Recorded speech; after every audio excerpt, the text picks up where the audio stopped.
Hola, buenos días a todos y todas. Hola Mariela, Jonathan, Elizabeth, Sime. Bueno, vamos a dar inicio hoy al segundo encuentro de este conversatorio que llamamos El Derecho a la Sexualidad, la ESI, en la modalidad especial, conversatorio organizado por la Dirección Provincial de Educación Especial, junto al equipo ESI, y en esta ocasión con la invitada Mariela Degano, licenciada que nos viene a acompañar hoy y el encuentro anterior.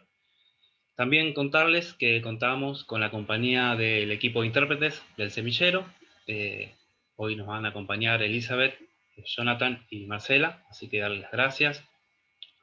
Darle también la bienvenida a todas las personas que se van sumando al vivo, tanto de la modalidad especial, de las escuelas de nivel, tal vez familias, alumnos, alumnas, público en general, así que bienvenidas también. Bueno, contarles que hemos recibido a través de las supervisoras de la modalidad muchísimas resonancias, inquietudes, preguntas, propuestas de las distintas escuelas en relación al conversatorio anterior.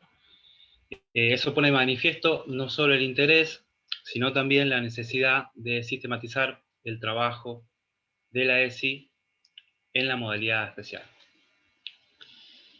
Eh, Obviamente, sistematizar el trabajo de la ESI no se agota en un solo conversatorio, ni en dos, ni en 10 conversatorios.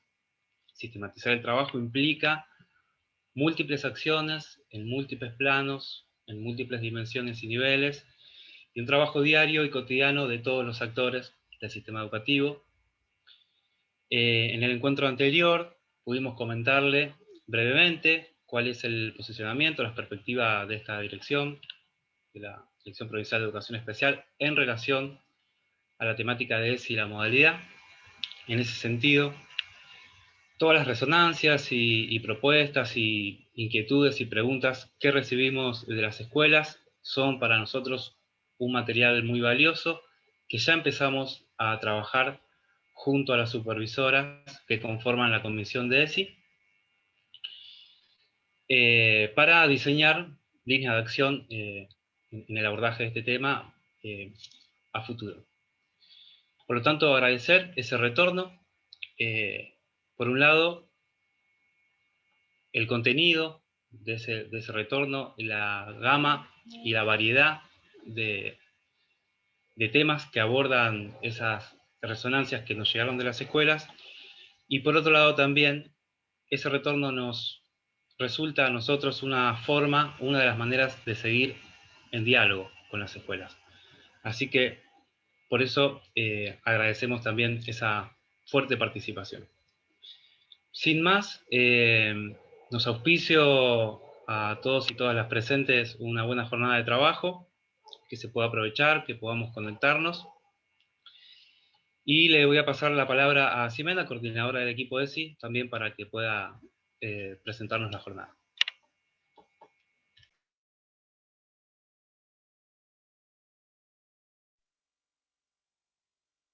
Buenos días, gracias Damián, gracias Mariela, a todo el equipo de Semillero que siempre nos acompaña.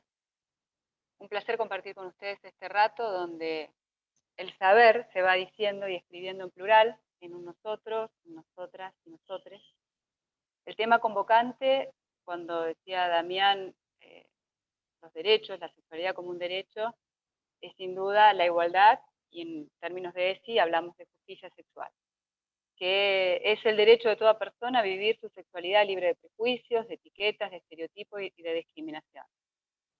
Esto quiere decir, en definitiva, que es el derecho a vivir una sexualidad placentera, deseante, vital y libre de violencia. Es un poco lo que desarrollamos en el encuentro anterior, que daba fundamento al por qué hablamos de sexualidad como derecho. Yo tomo una frase de Hannah Arendt porque me parece que es una definición muy clara en su teórica y prácticamente, ¿no? Dice: la igualdad es el derecho a tener derechos. Creo que es la madurez social y comunitaria a la que hemos llegado en este tiempo, ¿no? Socialmente somos conscientes de que los procesos históricos de ponderación, clasificación, asignación y discriminación de corporalidades, que hoy pueden leerse en la teoría social como el paradigma normalizador de los cuerpos y las subjetividades, ha marcado un tiempo importante en nuestra historia, y que la capacidad y la discapacidad fue durante mucho tiempo la base de una barrera para la mayoría de los derechos, para el goce de los derechos de muchas personas. Hoy transitamos un proceso de revisitación y transformación de estas prácticas institucionales que sí señalamos como expulsivas y lesivas de los derechos.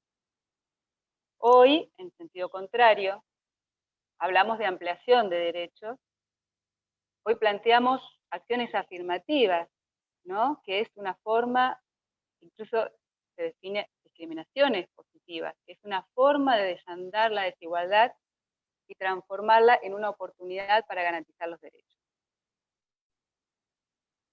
Bueno, leyendo las resonancias que llegaron del encuentro anterior, que fueron múltiples y variadas en diferentes sentidos, porque provenían de diferentes lugares, instituciones de la provincia, con diferentes funciones, roles y perfiles institucionales, y también vinculadas a diferentes realidades con respecto a las corporalidades y procesos de subjetivación. Como síntesis, me parece, nos parecía desde el equipo ESI que es importante volver a señalar, sobre todo porque daban cuenta de que algunas instituciones o la docencia que la habita no habían podido acceder a formaciones por lo menos sistemáticas. Como síntesis proponemos trazar a modo de urdimbre, para seguir enlazando y anudando y entramando la malla curricular, esto es, las escuelas, el proyecto institucional de cada una, que contenga todas estas diferencias y pluralidades que se han expresado después del encuentro anterior. Planteamos, digo, ir tejiendo a partir de lo que definimos desde el inicio del programa de educación sexual integral como las puertas de entrada de la ESI, ¿sí? Una, quizás la principal, porque es la primera, que nos afecta subjetivamente, es qué nos ocurre como docentes ante la enseñanza de la educación sexual integral. En este sentido, proponemos, a partir de esta puerta de entrada, transparentar y desnaturalizar los modelos y enfoques de educación sexual encarnados en cada institución, que por supuesto son variados, pero tienen un reconocimiento histórico. Por ejemplo, Graciela Morgade es quien ha podido desentrañar, analizar y describir cómo se encarnan estos modelos en los diferentes procesos educativos. Bueno, tomar estos enfoques y plantear la necesidad y la responsabilidad que nos convoca como educación pública a desplegar una forma integral de enseñanza para una pedagogía sexuada. La sexualidad impregnando, transversalizando la currícula real, esto es, no solo la currícula escrita, los contenidos, los NAP, sino en nuestras prácticas institucionales. Y esto tiene que ver con poder reflexionar sobre estos modelos que, resalto, son históricos, se pueden señalar, diferenciar y por lo tanto se pueden deconstruir y buscar maneras de transformarlos en una instancia integral que respete los derechos, las perspectivas de género y diversidad o disidencia sexual. La segunda puerta de entrada tiene que ver específicamente con lo educativo, que es lo curricular. En este sentido, los lineamientos curriculares transversalizados en la currícula de las diferentes áreas, disciplinas y modalidades de trabajo en las escuelas requieren sí o sí de un acuerdo institucional, de encuentros, de apropiación de estas líneas y de un trabajo situado en cada institución. Y la tercera puerta de entrada, que tiene que ver con algo que se explicitaba de diferentes maneras en las resonancias recibidas luego del encuentro anterior, tiene que ver con las familias y con la puerta de entrada, que es lo comunitario. En este sentido, creemos que la tarea es convidar a las familias con los saberes propios de la ESI, por ejemplo, plantear la sexualidad como algo inherente y propio de la humanidad, plantear la sexualidad como algo dinámico y vital, pues ustedes desde que nacemos hasta que morimos, plantear la diferencia entre sexo y género, poder definir qué es identidad, y esto de acá hablamos de una identidad dinámica, histórica, trazada por procesos subjetivos pero también sociales. ¿Qué es la orientación sexual? ¿Cuáles son las formas de expresión de la sexualidad? Plantear los derechos sexuales para todas, todos y todes sin ningún tipo de discriminación. Y esto implica necesariamente hablar de capacidad y discapacidad. Bueno, como síntesis, retomar las 3 líneas que son las puertas de entrada, nos va a ordenar en lo que viene a partir de ahora, que es, además del gusto y del placer de escuchar a Mariela con su recorrido, con su experiencia, que tan generosamente nos comparte en el encuentro anterior y hoy, poder encontrarnos en las instituciones con elementos que nos permitan construir esta ESI que bueno, queremos, que deseamos, pero que además es una responsabilidad institucional. La tarea entonces lo planteamos como desnaturalizar, transversalizar y convidar con lo que vayamos aprendiendo y consolidando en la institución a las familias con respecto a la educación sexual integral. Bueno, muchas gracias y esperamos que sirva para seguir construyendo ESI y más derechos. Bueno, ¿cómo están? Qué placer, Simes, Damián, Elizabeth, Jonathan, Marce. Bueno, nos nombramos, nombramos a todo el equipete que estamos viendo aquí en pantalla. Buenos días, espero que estén bien.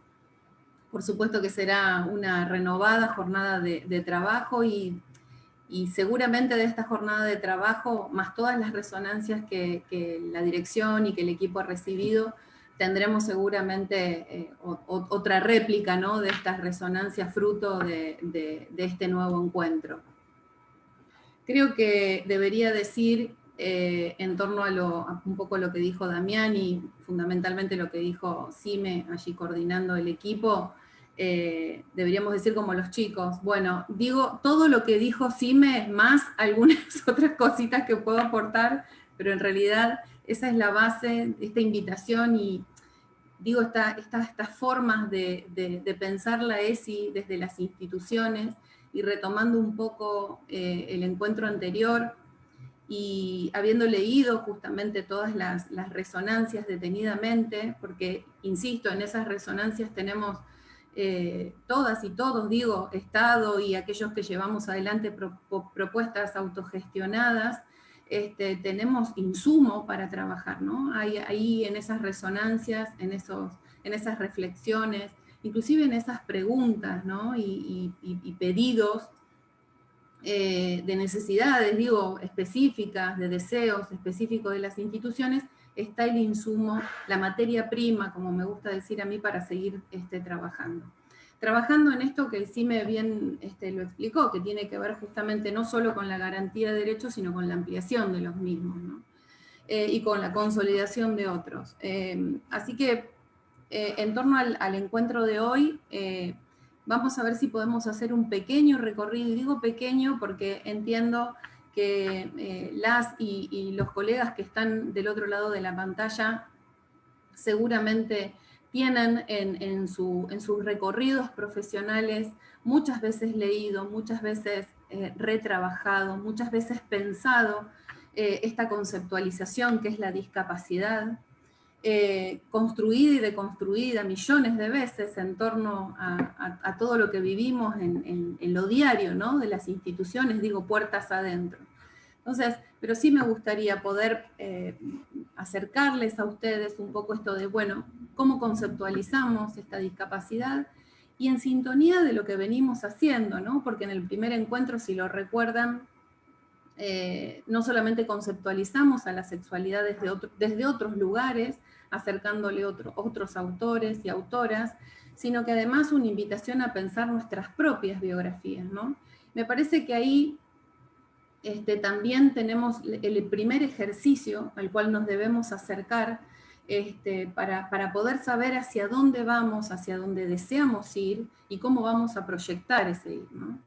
Entonces, me parece que en torno a esto, pensar la discapacidad, digo, sabiendo ya que la sexualidad es una dimensión amplia y que tiene que ver específicamente con todo lo que hacemos, que no solo tiene que ver con la genitalidad, me parece que la discapacidad en torno a concepto, históricamente tiene un recorrido, por momentos que ha evolucionado, por momentos no, pero me parece que esa transformación de ese concepto hace también a qué entendemos nosotros por discapacidad. Y digo esto porque seguramente en las instituciones, y este también es otro ejercicio que invito a hacer cuando pensamos, bueno, ¿qué pensamos de la discapacidad, no? ¿Pensamos en la discapacidad en soledad o pensamos personas con alguna condición de discapacidad? Sujetos y sujetas con alguna condición de discapacidad. ¿Qué es para nosotros la discapacidad? ¿Es sin capacidad? Y en ese sentido nos podríamos preguntar qué es ser capaces, ¿no? Me parece que no tenemos que olvidarnos nunca de seguir repensando y pensando este concepto. Porque también hace justamente estos modelos que sí me mencionaba, hace también estos paradigmas de pensar la discapacidad y por ende, como resultado, hace a nuestras prácticas cotidianas. Entonces, sabemos que de alguna manera el concepto de discapacidad nace específicamente o viene ligada de la palabra estigma. Y les sugiero que por favor aquellos y aquellas que no lo han hecho se acerquen al libro Estigma de Goffman.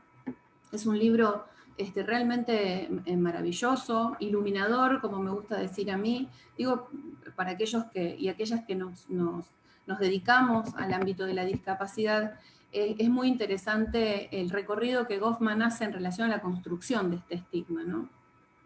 Que de los griegos a esta parte, siempre que hablamos de estigma, hablamos específicamente de atributos que son negativos de una persona, ¿no? Y que justamente marca de alguna manera, ¿no? Estos procesos de estigmatización marcan específicamente categorías de seres humanos. Entonces aquí aparecen los que son normales y los que no, ¿no? Este estigma justamente acentúa en eso, en las categorías de humanos. Y de alguna manera esto hace también el estigma, y aquí puntualmente la discapacidad, viene de la mano de un modelo absoluta, no solamente de un modelo, sino de un pensamiento y de una acción médica, ¿sí? Aquí aparece el modelo médico fuertemente, y digo que el modelo médico, y esto lo digo desde el recorrido con las instituciones a veces de salud, que está tan bien pensado, digo, como sistema inclusive hasta capitalista, si se quiere, porque se necesita, ¿sí? Es un modelo que produce discapacidad y que también necesita, justamente en esta producción, lo necesita para obtener de alguna manera beneficios en cuanto a la calidad de vida, ¿sí? Sabemos que todos, o la mayoría, de las prestaciones que tienen que ver con salud, absolutamente son necesarias, y todos y todas, y más aquí puntualmente en el ámbito de la discapacidad que estamos mencionando, ¿no? Entonces, claro, de la mano de este modelo aparece la discapacidad como esto, ¿no? Como la falta de capacidad, y entonces aquí los invito a leer un poco acerca del capacitismo, ¿no? Porque bueno, el capacitismo no solamente normatiza cuerpos o corporalidades, sino que nos dice cómo debemos aprender, cuánto debemos aprender, pone categorías de qué es la potencia, la intelectualidad, la productividad en torno a estos cuerpos, ¿no? Que por supuesto son capaces de hacer cosas, pero no de hacerlas de cualquier manera, sino de hacerlas bien, ¿sí? Entonces, de alguna manera esta conceptualización, que es la discapacidad, tiene que ver con la enfermedad, históricamente ha tenido que ver con el déficit, con lo ausente, ¿no? Con lo que no se alcanzaba, con lo incompleto, y en relación al estigma, con lo anormal. Entonces, a mí me gustaría poder pensar ahora en torno a esta conceptualización tan fuerte que es la discapacidad, es justamente qué ha sucedido con los modelos, ¿sí? O sea, qué ha pasado en la historia en cuanto a pensar y a accionar en discapacidad. Entonces, ahí aparece fuertemente, y quiero decir antes de mencionar los modelos que ustedes ya los conocen, el modelo de prescindencia, el modelo médico rehabilitador, el modelo social. Voy a mencionar el modelo de diversidad funcional porque creo que corresponde. Entiendo que estamos bastante lejos de pensar la diversidad funcional como modelo, como paradigma, lejos en términos de aquellos que habitamos ciertos territorios, ¿no? Con ciertas ausencias, vulneración de derechos, estamos bastante lejos del modelo. Pero bueno, fuertemente este modelo tiene algunas críticas que son bastante actuales, inclusive está proponiendo la ESI con perspectiva en diversidad funcional, cuando la ESI solamente tiene una perspectiva que son derechos, ¿sí? Y esos derechos tienen que ver justamente con el derecho a la identidad de género, a la diversidad sexual, a la diversidad corporal, a la afectividad. Digo, estos derechos que de alguna manera no vienen de la mano justamente de este modelo. Pero bueno, eso se los voy a mencionar al final. Y entiendo en este recorrido bastante rápido que voy a hacer, porque creo que ustedes, y estamos creo en la misma sintonía en conocerlos, y hemos profundizado seguramente estos modelos, entiendo sí que estos modelos hoy coexisten, ¿sí?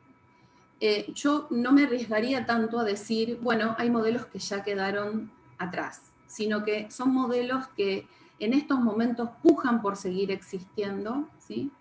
Y de alguna manera también coexisten en las prácticas diarias, ¿sí? Y no solo digo en el ámbito de la educación, en el ámbito de la salud fuertemente.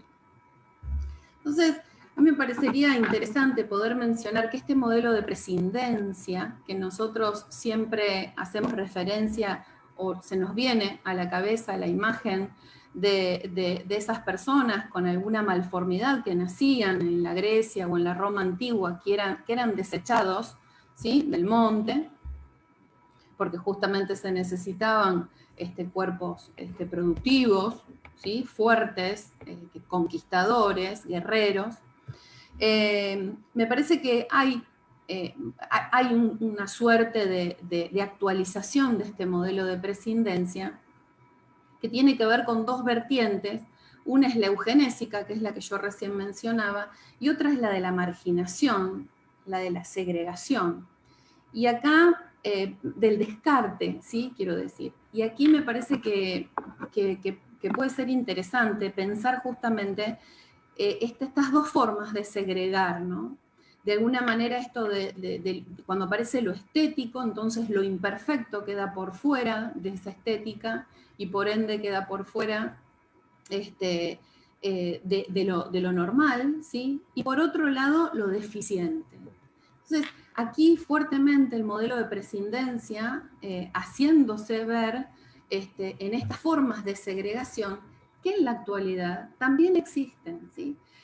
Cada vez, yo siempre lo digo, ¿no? En las formaciones, cada vez que yo voy por la peatonal de la ciudad de Rosario y veo personas con discapacidad en el suelo, pidiendo monedas, ¿no? Bueno, es una manera de prescindir. Allí el modelo de prescindencia presente, actualizado, ¿no?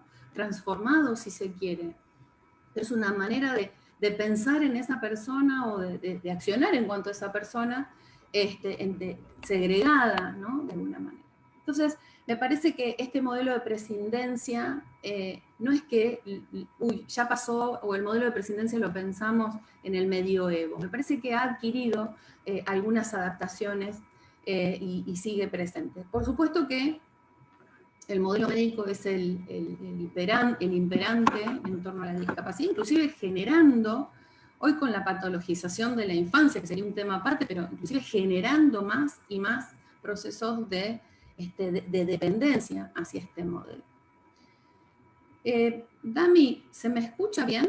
Porque tengo la pantalla como, perfecto, yo me veo un poquito más lenta en la imagen, así que el temor era que no se me escuchase. Gracias.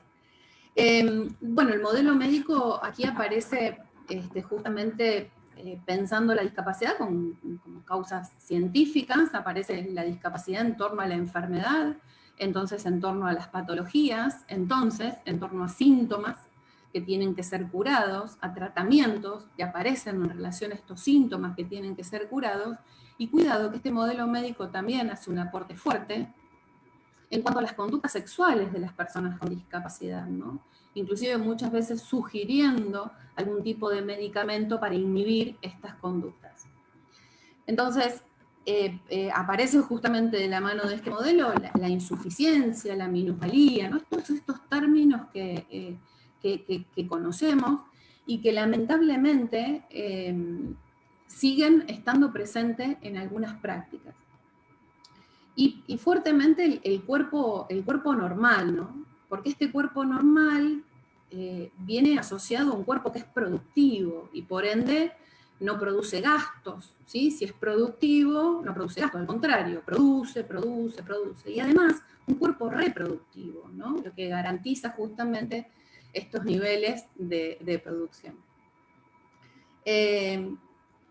Por suerte, digo, aparece el modelo social, y por eso dije que los voy a mencionar, pero fíjense cómo el entramado hace de que si pensamos, inclusive en algunos entornos familiares, si pensamos, como decía Sime, ¿no? Esto de no olvidarnos nunca de estar atentos a hacer una observación social, que es el termómetro justamente para pensar la discapacidad. Este modelo social, de alguna manera, lo que nos viene a decir que la causa de estos procesos que discapacitan no están en la persona, sino justamente están en este entorno social, ¿no? Están en el ambiente.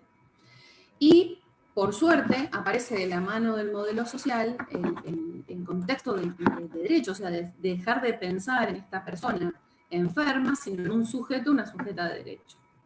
Y por ende, con el goce de ciudadanía, y por ende, si pensamos en plenos ciudadanos, pensamos en la posibilidad de que tomen sus propias decisiones, lo más, y esto lo hago encomillado, lo más autónomamente posible, ¿sí? Hay una participación, por supuesto, una participación activa. El micrófono, a ver, ¿ahí se escucha? ¿Sí? Bien. Igual es mi conexión, ¿eh? No creo que sea micrófono, porque tengo aquí un cartelito que me dice, debe ser mi wifi, a eso me refiero. Bueno, no todo puede salir bien. El primero salió bien, hoy se ve que ya tenemos dificultad. Me avisan ustedes, Dami, yo estoy atenta a eso.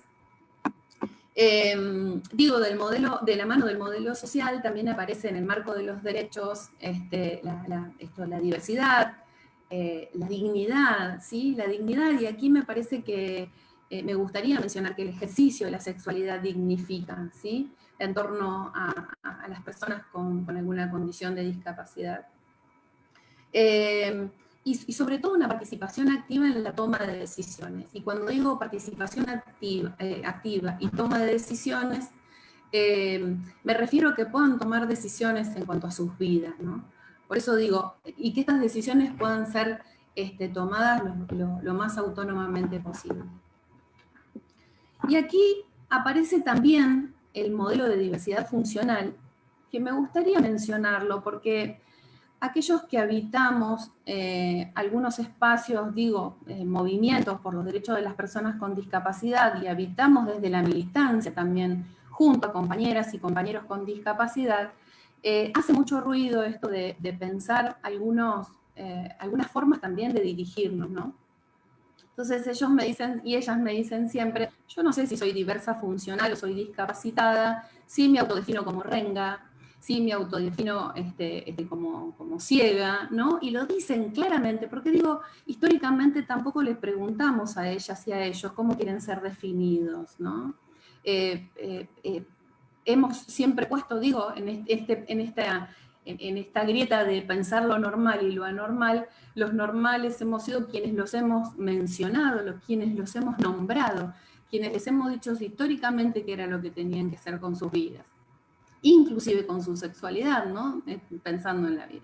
Entonces, ella me dice, yo me siento renga, y digo, soy una renga militante, y no tengo problemas de decirlo. Entonces, me parece que esto de, inclusive ella siempre dice, para mí es un eufemismo decir soy una diversa funcional. Sí entiendo lo que propone el modelo, pero para mí es un eufemismo, es romantizar el término discapacidad. Es un interesante debate que nos debemos dar, pero no nos debemos dar este debate en soledad, sino que debemos hacerlo con ellas y con ellos.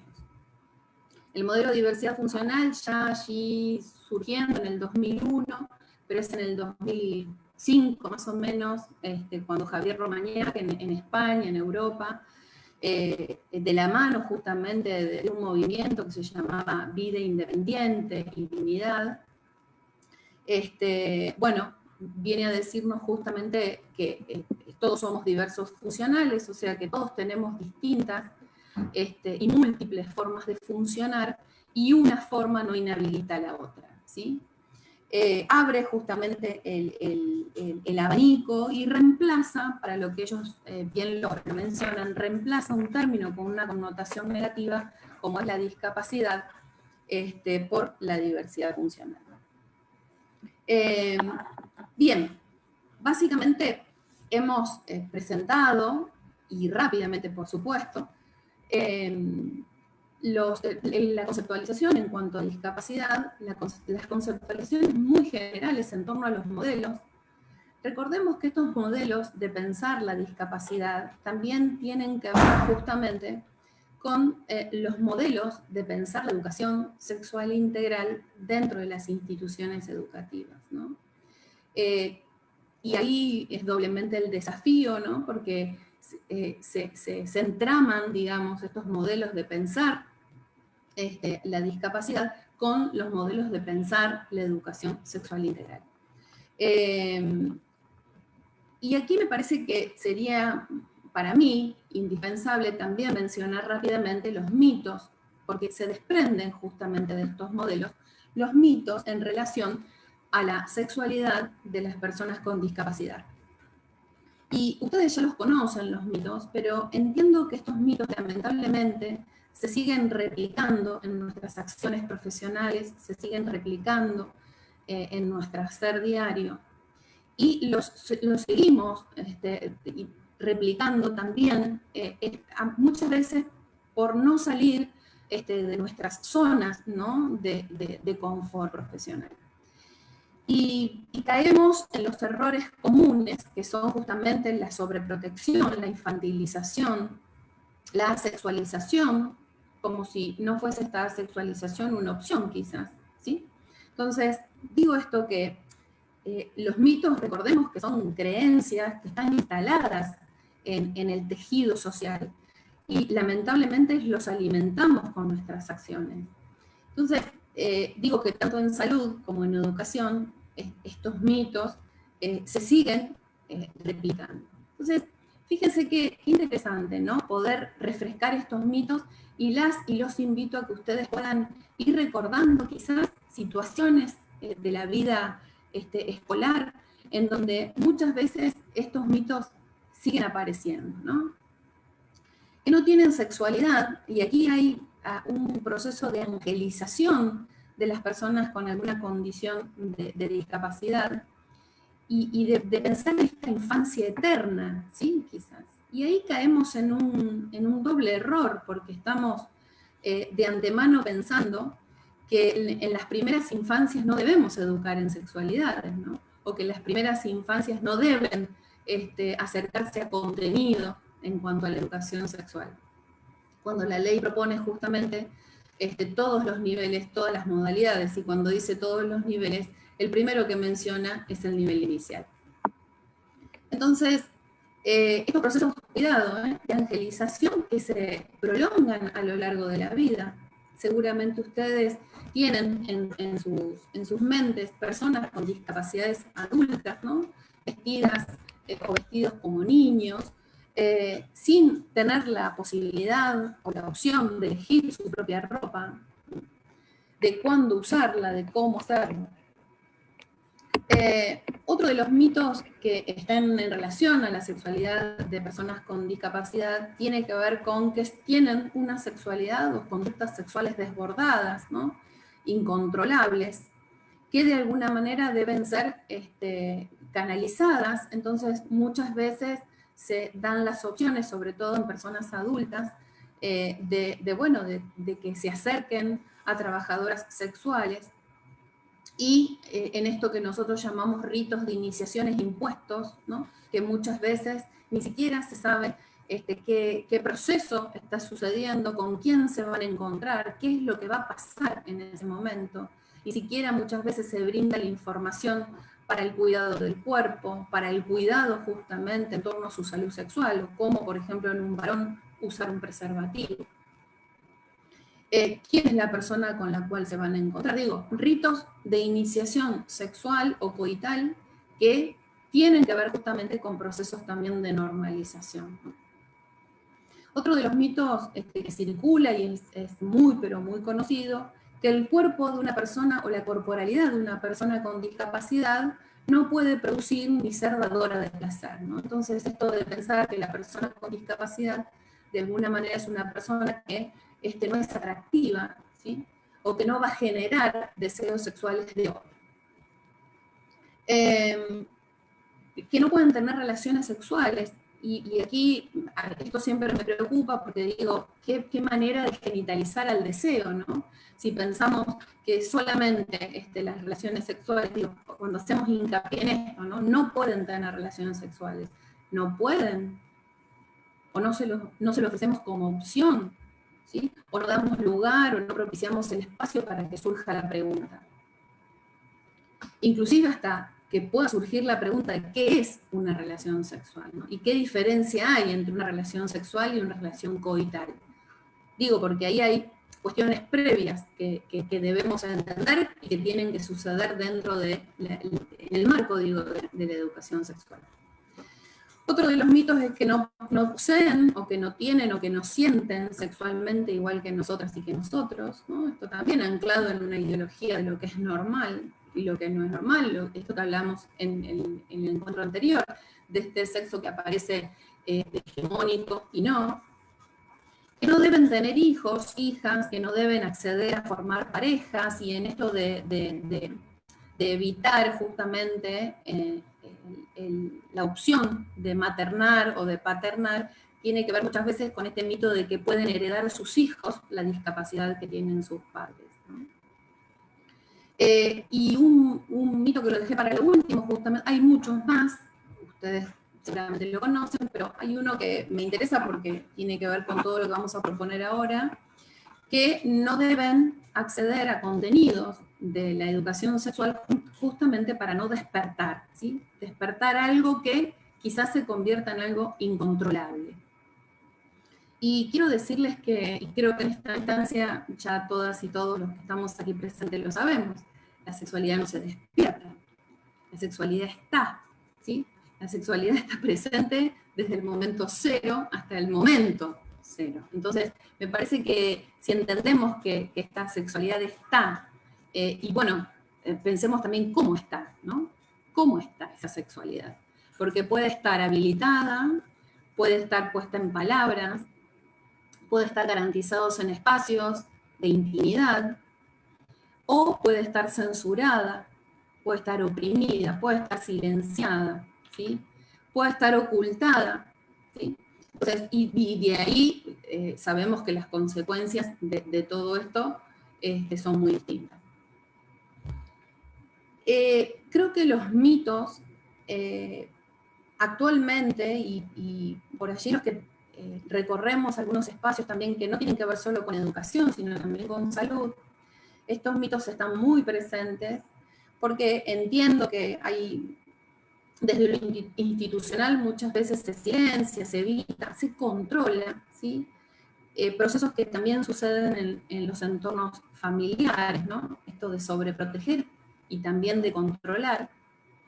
y en los entornos comunitarios, en seguir sosteniendo estos mitos que vienen de la mano de los estigmas y por ende generan estereotipos, ¿no? Estereotipos justamente de sujetos y de sujetas.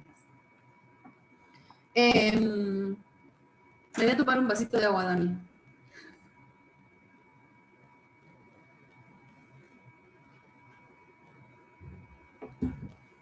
Uno se da cuenta cuando habla, cuando se te seca la boca, o sea que ya no tenés más recursos ahí. Bueno, para poder hacer un repaso general, y esto creo que las y los docentes lo tenemos como un ejercicio, como un hábito que no podemos evitar, planteamos la sexualidad, tratamos de darle la mano a la sexualidad justamente de la discapacidad, a la discapacidad le tendimos la mano. Pudimos pensar en los modelos que, insisto, coexisten en nuestras prácticas, en la sociedad. Pudimos, de alguna manera, en un punteo muy rápido, pensar en los mitos, y creo que seguramente, y espero que así haya sido, cuando yo los iba mencionando, que me hice un punteo bastante rápido, seguramente aparecieron escenas de la vida escolar, ¿sí? En donde muchas veces estos mitos, sin querer, los reproducimos. Y aquí sí, ya para ir cerrando y poniéndonos en acción, me gustaría, antes de mencionar justamente la acción, de por dónde yo les propongo que vayamos, es un aporte, por supuesto, hay muchas otras formas de pensar la acción en torno de los espacios educativos, y un poco haciendo reflexión sobre las resonancias, me gustaría decirles a las y los colegas que me están escuchando, es que debemos poner en valor todo lo que hemos hecho, ¿sí? Me parece que hay un recorrido que venimos haciendo muchas veces sin haber puesto el título de ESI, que en realidad la ESI justamente es lo que propone, que no aparezcan títulos, que no aparezcan clases especiales, ¿no? Sino que esté justamente visible e invisiblemente en el entramado educativo permanente y diario, ¿no? Entonces, me parece que sí pongamos en valor todo lo que hemos hecho, todo lo que venimos haciendo hasta el momento, y aceptemos justamente este desafío de potenciar el trabajo, y creo que estos espacios garantizan justamente eso, ¿no? Que podamos potenciar este trabajo, que no es en soledad, ¿no? Sino es de forma colectiva, inter, y como digo yo siempre, transdisciplinar, ¿sí? Inter y transdisciplinar, para pensar justamente no solamente a los sujetos y a las sujetas, sino también a la sexualidad de una forma holística, ¿no? Pensando en un todo justamente. Y entonces, claro, yo me hice una pregunta para esta última etapa de este encuentro de trabajo, y es hacia dónde vamos, hacia dónde voy, ¿no? Si yo me la tendría que hacer a mí misma, ¿hacia dónde voy? Y aquí aparece también en mí el deseo como motor, ¿no? Hacia dónde deseo ir, ¿no?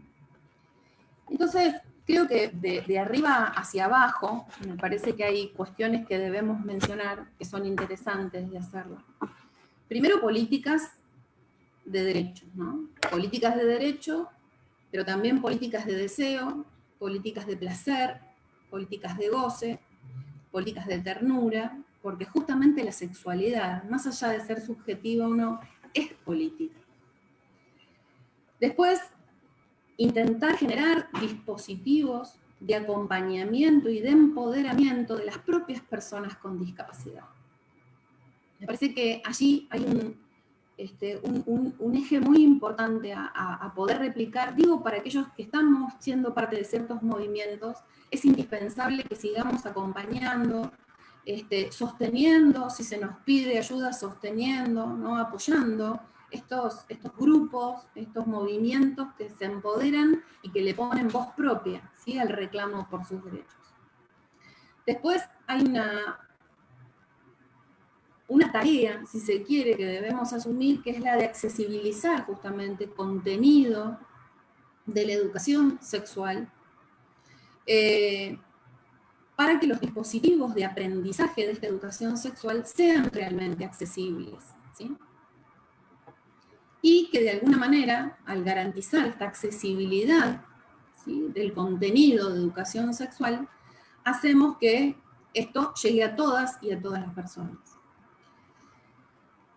Hay una acción de conquista del cuerpo, de conquista de corporalidades. Digo, estoy mencionando acciones, ¿no? Digo, de conquista de corporalidades como territorios identitarios, sexuados. Y no es cualquier territorio, porque en las corporalidades es donde justamente se inscribe nuestra historia. Propiciar espacios como este, ¿no? Propiciar espacios de diálogo, pero digo, puertas adentro de las instituciones, invitarlos a que se garanticen justamente estos espacios de diálogo, de formación, de capacitación, de debate, de sensibilización, que tengan justamente una perspectiva de trabajo en ESI, ¿sí?, garantizando justamente este género, esta diversidad sexual, esta diversidad corporal, esta diversidad, como me gusta decir a mí, de sentir, de ser, de aprender. Entonces, si yo tengo claras estas acciones, voy a pensar en intervenciones y en acciones educativas ESI, ¿sí? O sea, digo, vamos de lo macro a lo micro, si nos vamos de lo macro a las políticas, nos vamos a ir metiendo de a poquito, voy a intentar ser breve, en las instituciones, en el entramado institucional. Entonces, me parece que aquí, y anoté 4 puntitos para no olvidar, la ESI debe pensarse como proyecto institucional. Y cuando hablamos de que la ESI, y yo creo que soy una militante de esto, ¿no? Al menos me siento así. Pensemos la ESI como proyecto institucional, porque si no, no funciona, la ESI pierde fuerza.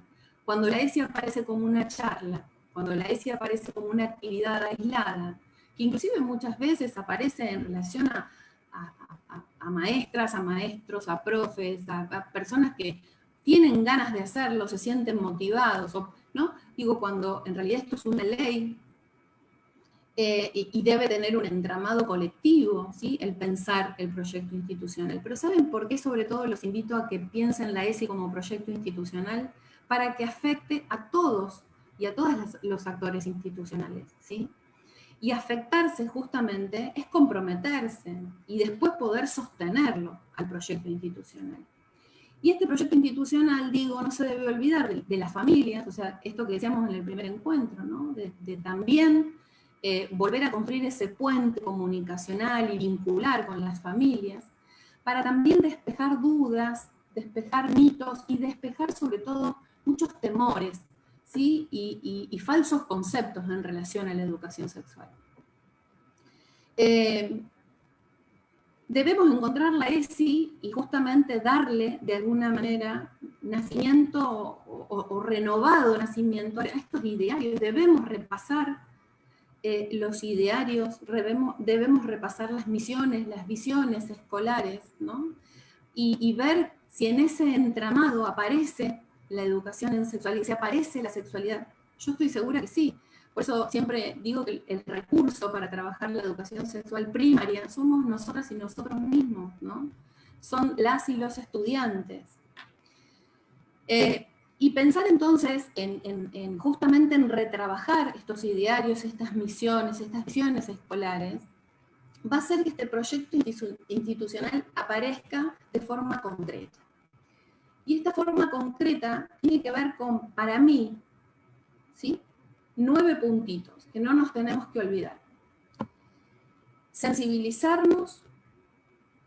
Segundo punto, comprometernos.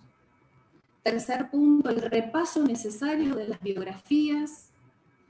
Repaso necesario de las biografías institucionales, profesionales, familiares, de las y los estudiantes. Y aquí, en este repaso de estas biografías, va a aparecer el quiénes somos, ¿sí?, hacia dónde vamos, dónde están focalizados los deseos, las necesidades. Un cuarto momento que es la formación, que son los acuerdos institucionales que debemos sentarnos justamente a planificar. Un quinto momento que tiene que ver con un diseño, ¿sí? Con la planificación específica de cómo lo vamos a trabajar durante el año. Un sexto momento que es el desarrollo, y un séptimo y octavo y noveno que tiene que ver con el impacto y la evaluación de ese proyecto. O sea, me parece que aquí tenemos un recorrido. Ustedes dirán, no me aporta nada lo que me está diciendo Mariela, porque en realidad es planificar un proyecto, claro, pero el desafío es sentarnos a hacerlo, ¿no? Y sobre todo establecer acuerdos educativos en torno a la educación sexual. Y aquí hay un paso previo, que es conocer la ley, que es leer la ley, que es leer y estudiar los alcances curriculares que esta ley tiene, que es entender y internalizar los ejes y los contenidos minuciosos que se desprenden de cada eje. Y además de leer, potenciar, modificar, transformar, agregar o recortar la cantidad de estrategias, de recursos didácticos, pedagógicos, de propuestas de actividades, de consignas, de problematizaciones que hay en torno de cada concepto que contiene cada eje. Todo eso está en la ley, ¿sí? Es justamente nuestra gran tarea en sentarnos justamente, que me parece que es un trabajo que debemos hacer puertas adentro de la institución, porque cada institución tiene su idiosincrasia.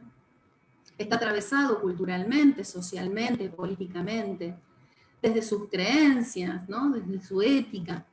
Entonces, me parece que la ley nos ofrece absolutamente todo como para poder hacerlo. Sí, tenemos que sentarnos quizás a adaptar, ¿no? Yo en el primer encuentro les proponía esto de poder pensar los derechos sexuales, reproductivos y no reproductivos para poder trabajar.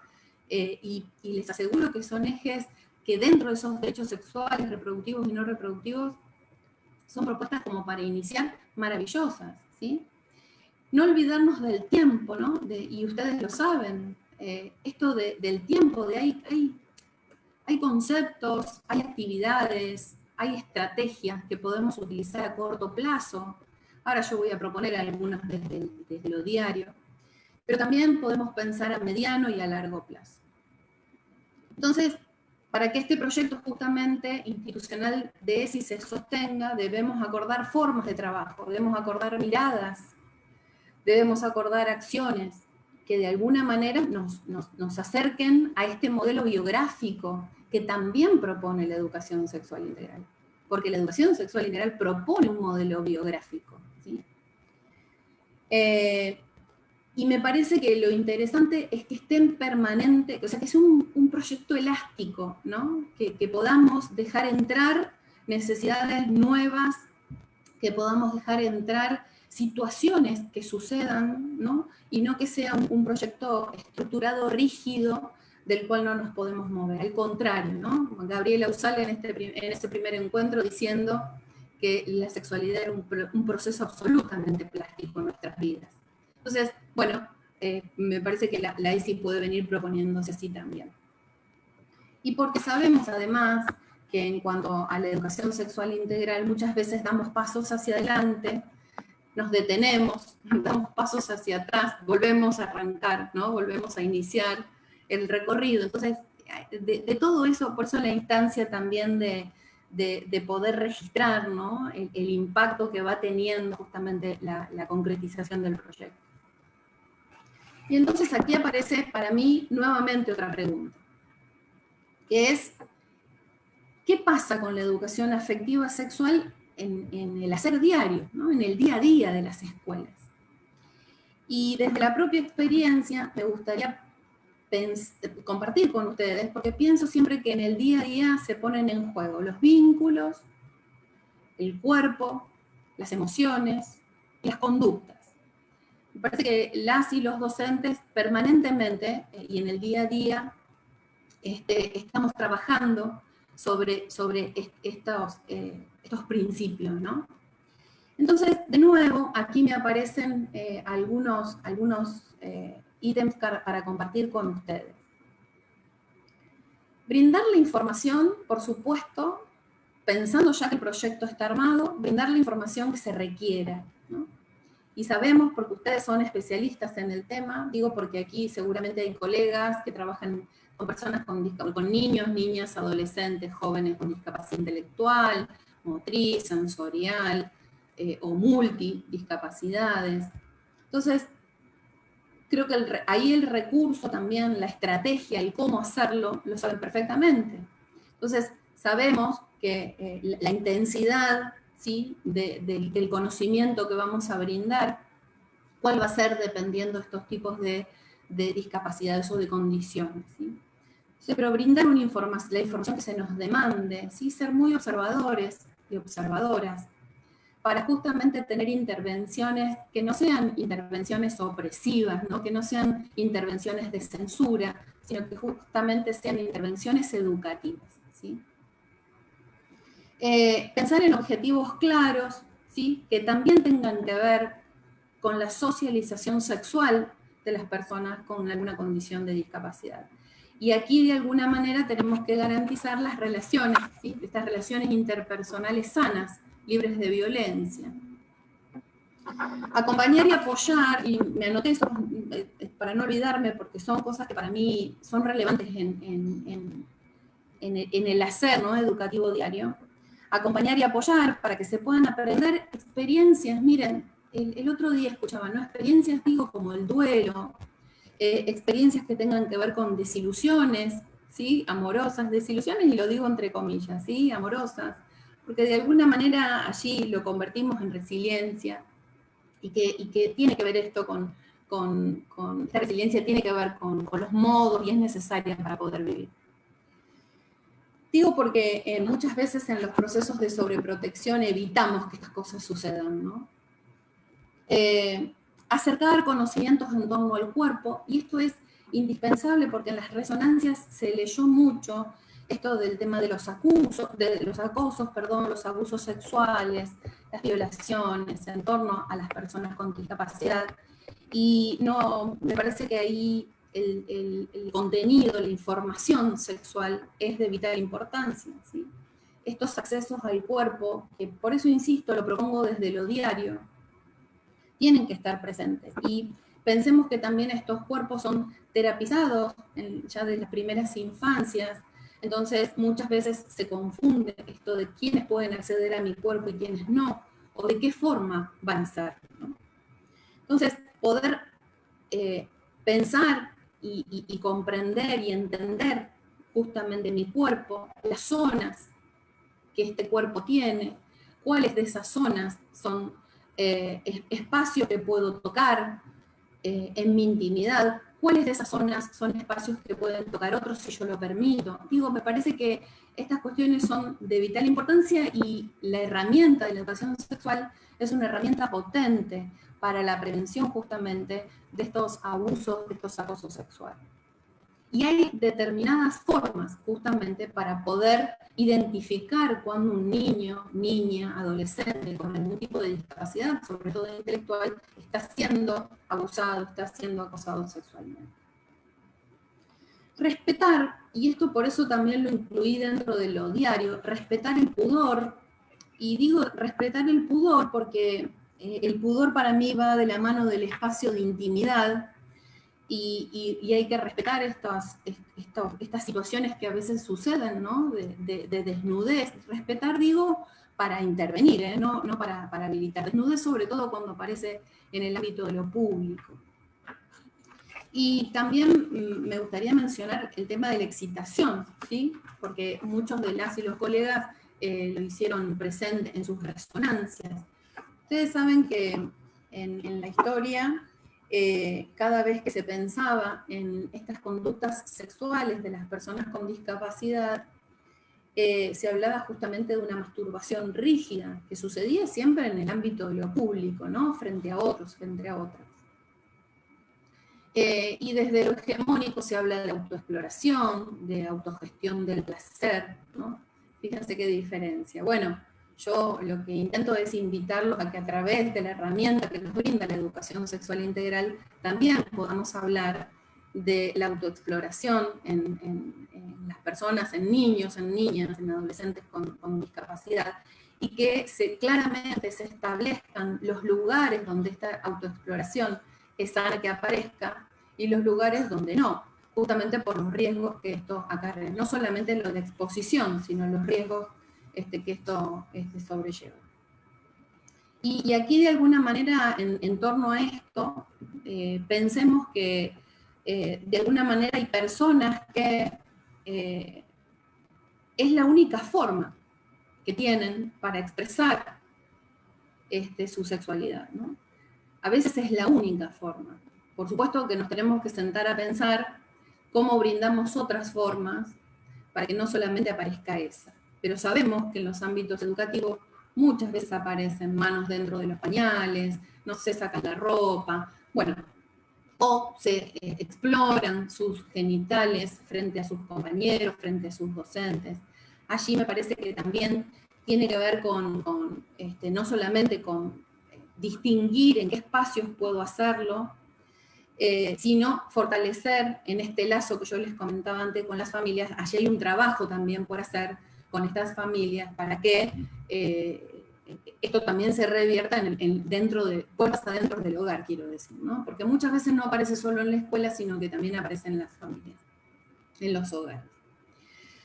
Facilitar de alguna manera el territorio de lo íntimo. ¿Y saben por qué digo facilitar el territorio de lo íntimo y garantizarlo? Porque digo, el territorio de lo íntimo está tan vulnerado en las personas con discapacidad, tan vulnerado. Y a veces, justamente, facilitándolo, evitamos estas situaciones, estas conductas que socialmente no son aceptadas, que inclusive las pensamos como conductas disruptivas en cuanto a su sexualidad, que yo mencionaba recién en cuanto a la exploración de sus genitales, ¿no? Garantizando el territorio de lo íntimo, que no es lo mismo que garantizar el territorio de lo privado, ¿sí? Muchas veces ambos territorios están siendo vulnerados, controlados, vistos, ¿no? Observados. Entonces aparece en los lugares donde quizás no hay específicamente tanto control, y lo encomillo también. Facilitar estrategias con ejemplos claros de la vida cotidiana para que puedan tomar decisiones lo más autónomamente posible. Y digo lo más autónomamente posible porque sabemos de que hay personas con discapacidad con mayores recursos intelectuales como para comprender, digamos, y se nos facilitan justamente estas estrategias, ¿no? Abrir también el abanico y no dar por sentado la heteronormatividad, ¿no? No dar por sentado la heteronorma, digo. Porque también en muchas de las resonancias aparecía la diversidad sexual y debe aparecer como una opción. Aparecía, digo, porque así lo sentí cuando lo leí, digo, está la opción, pero en realidad más que opción es un derecho, porque que también tiene que ver con las resonancias, cuántas cosas pasaron desde el inicio de la Ley de Educación Sexual Integral, cuando esta ley nace, ¿no? Por allá en el 2006, cuántas cosas sucedieron en torno a derechos y en cuanto a leyes. Pensemos en el matrimonio igualitario, pensemos en la ley de identidad de género. Entonces, me parece que también debe ser una opción a tener en cuenta y no adoctrinar en colores que tengan que ver con nenas, con nenes, no adoctrinar en juegos, no bajar esos mandatos de estereotipos, ¿no? de género y de diversidad sexual tan impuestos. Porque muchas veces caemos en que, bueno, pero si tienen una discapacidad, quizás no desean a una persona de su mismo género, de su mismo sexo, ¿no? Determinar, como decía Sime, la diferencia entre sexo y género. Pensemos de que el género también se construye. La posibilidad de abrir este abanico de qué es maternar, qué es paternar, ¿sí? ¿Qué es la planificación familiar? Y de alguna manera esto debemos acercarlo porque hay muchas personas con discapacidad que quieren formar una pareja, como también están los que quieren vivir en soledad, ¿no? Pero solos y solas, pero digo, esto de poder pensar en las obligaciones y responsabilidades que tienen que ver con el maternar y con el paternar, ¿no? Que es una opción si lo desean, pero pueden no.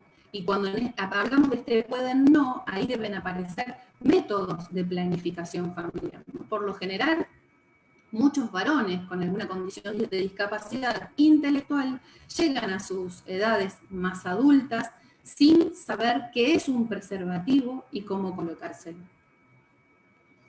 Y creo que esto de cumplir con ciertas, que sé que las y los colegas lo hacen en el hacer diario, esto de cumplir con ciertas obligaciones, con horarios, con cuidados, con responsabilidades que tienen que ver justamente con el cuidado, muchas veces de nuestro cuerpo, de la higiene del mismo, etcétera, etcétera, de cómo nos vinculamos, cómo nos dirigimos a otros.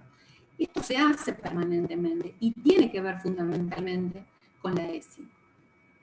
Entonces, los ejes de la ESI creo que están en el entramado de lo diario escolar. Lo que me parece que necesitamos es más formación y más acompañamiento para que podamos realmente concretizar este proyecto institucional. Yo soy una convencida de que los recursos son cada uno y cada una de los colegas. En las escuelas tenemos todos los recursos para poder hacerlo. Y digo, porque quizás me puedan decir, bueno, pero yo muchos recursos tecnológicos no tengo. Para hablar de educación sexual integral, a veces solo hace falta una buena ronda, que circule el mate si se puede, si no se puede, que circule la palabra fundamentalmente, que podamos ser observadores de las conductas a diario y que podamos tener una intervención de nuevo, educativa, pedagógica, inclusive hasta terapéutica de esas conductas que vamos observando. Y para finalizar, me gustaría comentarles que en torno a las resonancias, pienso muchas veces, y aquí Dami, me gustaría que habilites el micrófono y que lo charlemos, hay un problema, tenemos un problema ético, ¿sí? Y este problema ético, justamente, tiene que ver con la forma en la que trabajamos, ¿no? Y con quiénes trabajamos. Y estos dilemas, o sea, hay estos dilemas, estos conflictos ético-profesionales que tenemos, intervenimos, no intervenimos, qué respondo, desde dónde me posiciono, qué digo, y si aparece la familia, ¿qué fundamento le doy? ¿Con quién me sostengo? ¿Cómo me defiendo ante una situación quizás, ¿no? Que me interpelen a decir, che, ¿por qué vos estás diciéndole esto a mi hija, a mi hijo? Sabemos que la educación sexual tiene que ver con las familias, ¿no? Digo, la familia como una de donde surge también una educación sexual y de enlazada de la cultura, como decíamos antes, ¿no? De ese entramado social que tiene que ver con las familias, con sus creencias. Entonces, de alguna manera, este problema ético tiene que ver, este problema ético del conflicto ético profesional, tiene que ver justamente, y hice referencia a un libro que me parece muy interesante, yo después se los voy a pasar, se llama Sexualidad, planteamiento y claves para la intervención profesional en el ámbito de la discapacidad, es de Agustín Malón Marco, y si ustedes me permiten, en torno a esto, y para ir cerrando, me gustaría compartir lo que él dice justamente acerca de estos dilemas éticos profesionales que tenemos, ¿no? Dice que aparecen más intensamente cuando las personas con las cuales trabajamos manifiestan una clara dificultad para comprender, para expresar y para gestionar sus propios y genuinos deseos. A la hora de hablar de la condición y la vida sexual de estas personas, aquí se detiene el autor y dice, hagamos una diferenciación elemental entre los que son autónomos para garantizar su propia vida y cómo desean vivirla, y los que no lo son. En estos casos, las y los profesionales, dice, se pueden ver a menudo total o parcialmente implicados en una realidad muy particular, que podríamos calificar como una tutorización de la vida íntima. Una vida íntima que no se refiere a tutorizar o acompañar muy cercanamente al otro en su proceso educativo, en su desarrollo profesional, familiar o de ocio, sino en su vida más íntima, más personal, perdón, como es justamente la erótica, la amatoria, el placer, la vida en pareja, etc. Entonces, me gustó mucho ese fragmento porque creo que aclara partes de las resonancias que hemos recibido en cuanto, bueno, ¿qué hacemos cuando, inclusive como inquietud, ¿no? Y aparecían en las resonancias, ¿comprende? ¿Entenderá todo lo que yo le estoy diciendo? ¿Las estrategias que utilicé son las adecuadas? Entonces, me parece que aquí, y creo y entiendo que es en solidificando este proyecto institucional dentro de las instituciones justamente educativas, va a ser de que tengamos también un acuerdo ético profesional para saber hacia dónde vamos a ir y cómo lo vamos a garantizar en el tiempo. Sí, Dami, así me tomo un vasito de agua. Bueno, Mari, sí, bueno. Bueno, en principio agradecerte, creo que es una charla para volver a mirar, para revisar institucionalmente, para poder planificar. Me parece que abriste un abanico de ítems y de posibilidades para, como decimos siempre, no hay recetas generales, sino que cada institución pueda hacer su propio proyecto.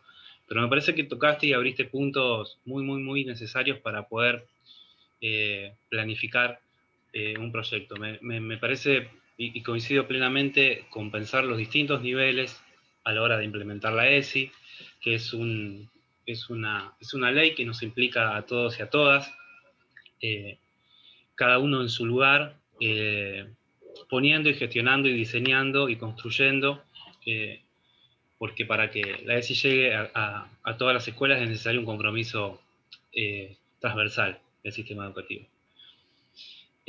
Hay un montón de comentarios nuevamente. Vuelvo a decir que evidentemente es un tema que además de interés, pone en evidencia la necesidad de poder trabajarlo de manera sistemática, que obviamente no se va a agotar en un conversatorio ni en dos, y es inviable poder responder a todos los comentarios y preguntas que, como te decía, también siguieron llegando en estos días a la dirección por parte de las escuelas. Varios puntos. Por un lado, bueno, en relación a la cuestión ética, la educación es un bien público, estamos en un Estado de Derecho y la ESI es una ley, digamos, entonces contamos con todo el respaldo institucional para poder implementarla en las escuelas. En relación al trabajo con las familias y desde nuestra modalidad, es una modalidad que tiene mucha experiencia de trabajo con las familias, porque por suerte contamos también con los equipos interdisciplinarios que en nuestra modalidad tienen un trabajo muy fuerte con la familia. Me parece que el colectivo de la familia también es un colectivo diverso y muchas veces son las familias las que motorizan los espacios superadores y hasta que movilizan al sistema educativo para hacer avances. Y también hay, obviamente, como en toda la sociedad, sectores de familias que están, digamos, con mayor resistencia a estos puntos. En relación a esos sectores, me parece que hay que pensar, y estoy absolutamente convencido que los equipos interdisciplinarios tienen esto en mente, que muchas veces hay desconocimiento, que detrás del miedo, detrás de la reacción hay miedo, detrás del miedo y desconocimiento, y también, bueno, ensambles subjetivos que muchas veces se dan al interior de las familias que acompañamos, que también es necesario poder trabajar de una manera ética y profesional, de manera interdisciplinaria. Aparece también entre los comentarios muchas cuestiones en revisar las propias historias, digamos, me parece que ese fue un punto que vos mencionaste y me parece que es ineludible, digamos, no se puede dar lo que no se tiene, es necesario que la revisión de la ESI es una revisión de adentro para afuera, en un interjuego constante, diario. Después, otro de los puntos que también vos mencionaste y apareció en los comentarios tiene que ver con esta sintonía o esta comunión entre lo que es el universo de la discapacidad y la diversidad sexual. Me parece que son colectivos que están absolutamente hermanados, tal vez no del todo políticamente construyendo o sí, desde distintos ámbitos, pero me parece que lo que están poniendo en cuestión estos colectivos es el paradigma de lo normal, el paradigma que ha organizado el sistema educativo y la sociedad en general y ha ordenado a los sujetos y a la persona de un modo dañino. Y me parece que desde ambos colectivos lo que se está poniendo en discusión son precisamente esos formatos normatizados, y que es eso lo que necesitamos revisar para que también las categorías empiecen a tener un interjuego, ¿no? Que las etiquetas no sean tan necesarias para poder cuestionar el modo de construir instituciones y espacios sociales y colectivos plurales, democráticos, diversos, ¿no? Estamos en ese momento.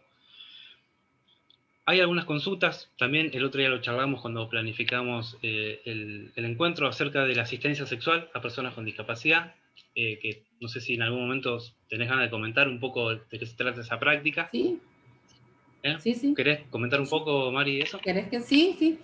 Antes que me olvide, me parece que, porque me parece interesante volver a tomar esto de las biografías. Yo les comenté que hay un libro, no específicamente que habla de las biografías sexuales, pero sí propone el método, digamos, el procedimiento de cómo llevarlo adelante, recuperando fotografías de la infancia. ¿Se acuerdan que yo se los comenté en el primer encuentro?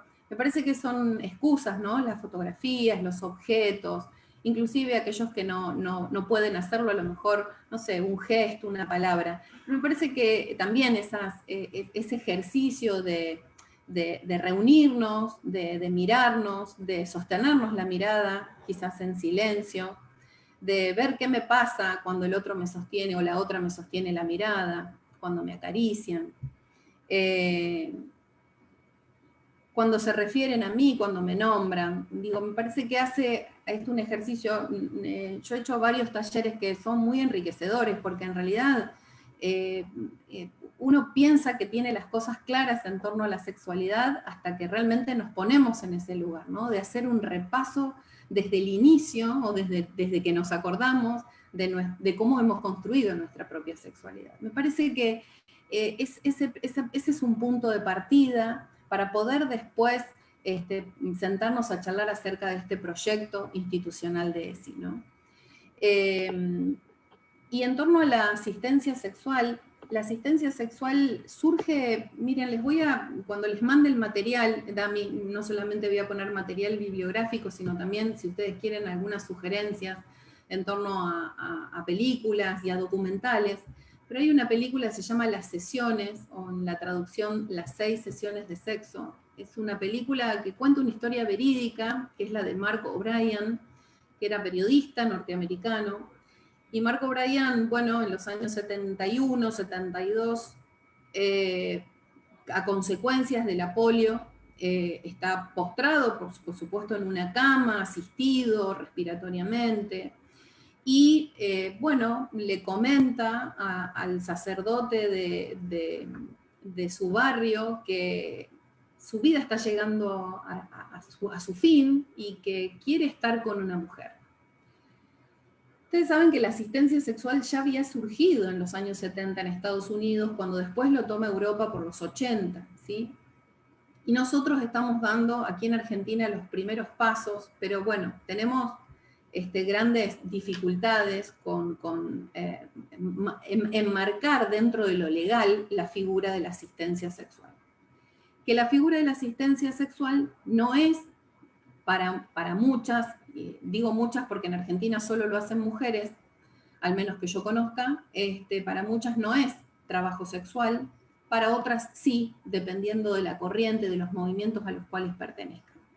De todos modos, la asistencia sexual, tanto en Estados Unidos como en Europa, es justamente la labor de una persona, ¿no? Es un recurso más en torno a vivir la sexualidad de las personas con discapacidad, mayores de edad, teniendo de alguna manera una comprensión para entender justamente qué va a pasar en estas sesiones, porque justamente las denominan así, que no es solamente una, pueden ser varias, y que la asistencia sexual no siempre es un encuentro coital, ¿sí?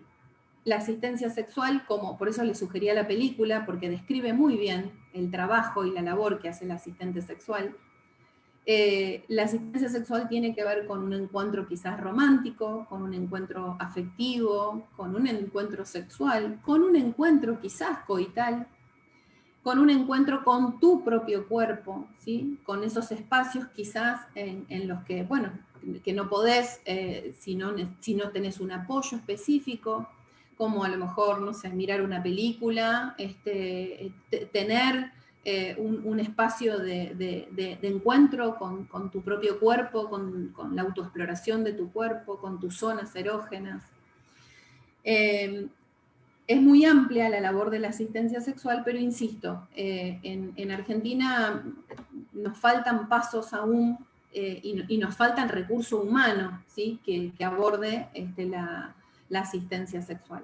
Sí, es sugerida, yo por lo menos para mí es un recurso más que sugiero, sobre todo cuando me consultan las propias personas con discapacidad, sobre todo varones adultos.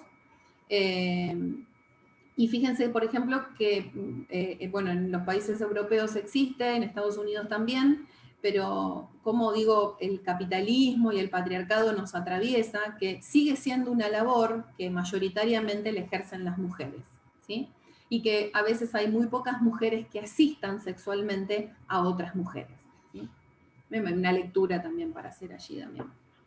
Pensaba que son prácticas profesionales de alguna manera innovadoras, como decir que son nacientes, pero que de alguna manera prefiguran lo que puede estar por venir.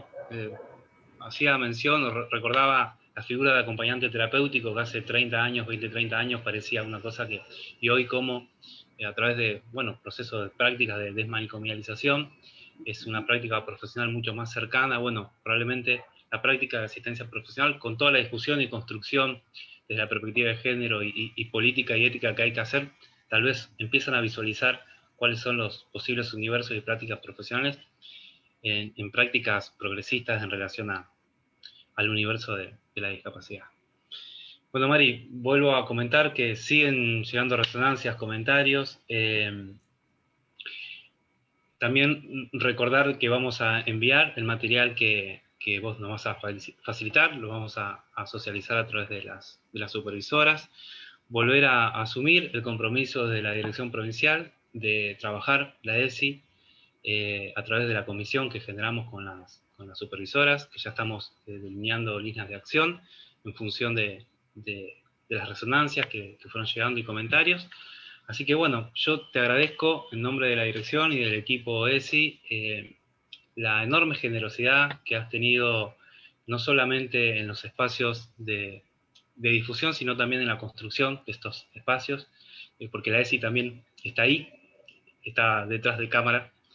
Así que, bueno, muchísimas gracias en nombre de la dirección, muchísimas gracias a todas las personas que se sumaron, que fueron participando, porque tiene que ver con este retorno y que de alguna manera también nos marca de que es un tema que necesita ser abordado de modo sistemático, con el compromiso de todos los actores. Así que bueno, Mari, te dejo la palabra para que puedas despedirte de la audiencia y bueno, agradecerles a todos y todas. Bueno, gracias Damián, gracias Jonathan, Elizabeth, Marce, bueno, Sime. Gracias a todas y a todos los que están del otro lado. Sí, a mí siempre me queda la sensación de que las recetas no existen, y mucho menos en sexualidad, que sí podemos construirlas, y la construcción tiene que ver con un trabajo no solo individual, digo, en la invitación de repasar nuestras propias biografías, sino en lo colectivo, y en lo colectivo realmente comprometido, ¿no? Y asumiendo que tenemos mucho por estudiar, mucho por leer, mucho por adaptar en todo eso que leemos.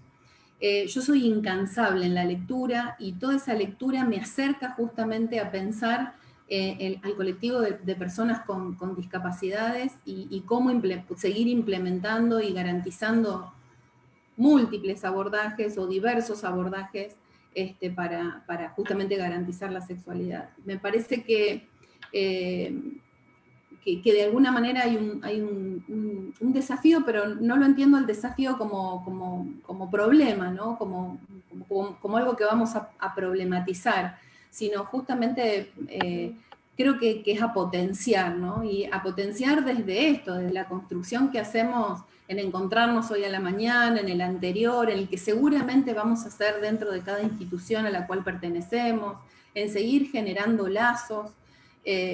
Yo siento en estos espacios, y lo digo con mucha confianza, no me gusta soltar la mano, porque a veces uno conceptualiza muchas cosas y el horario siempre nos quedamos cortos, como decía Damián, siempre tendríamos para otro conversatorio.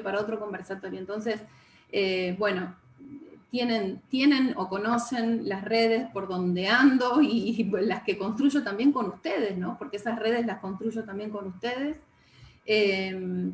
Así que cualquier consulta, y digo esto y lo ofrezco con absoluta sinceridad porque sé que cada escuela tiene su forma de hacer, quizás cada docente tiene su inquietud en particular, o contar específicamente alguna situación que irrumpe, ¿no? y que quizás, bueno, hay necesidad de algún aporte. Bueno, si puedo ayudar en eso, no duden en contactarse a través de la dirección, del equipo, que también ahí hay mucho recurso para no sentirnos solas y solos.